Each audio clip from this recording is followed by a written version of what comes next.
Interview de 50 minutes, Kamala Harris s'est posée en rassembleuse pour faire le contraste avec Donald Trump, notamment qu'elle l'accuse d'avoir divisé la nation. Elle a assuré qu'elle sera la présidente de tous les Américains et a même dit que ce serait une bonne chose pour le pays s'il y avait un républicain au sein de son gouvernement. Alors attendue au tournant, elle est apparue un peu plus à l'aise dans cet exercice que dans le passé. Elle était cette fois aux côtés de son colistier Tim Walz pour cette interview accordée à CNN, accusée par certains, dont son rival Donald Trump, d'être une girouette sur certains sujets. Elle s'est défendue en disant que ses valeurs n'avaient pas changé. Elle a notamment dit que en ce qui concernait le changement climatique, que c'était une réalité urgente, et elle s'est également montrée ferme sur l'immigration. Elle a déclaré qu'il fallait qu'il y ait des conséquences pour les personnes entrant de manière illégale sur le territoire américain.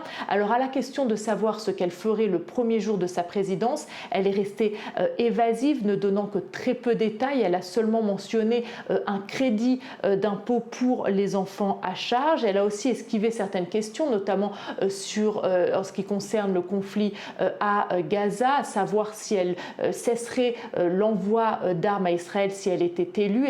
Elle n'a pas répondu franchement. Elle a de nouveau apporté son soutien à Israël et a dit que l'urgence était à un accord pour la libération des otages et pour un cessez-le-feu à Gaza. C'était l'occasion, cette interview, pour Kamala Harris de préciser sa vision pour la présidence, alors que beaucoup au sein même du camp démocrate lui reprochent de ne pas avoir un programme très solide. Prochain rendez-vous, le débat qui l'opposera à Donald Trump le 10 septembre prochain. Emmanuel Macron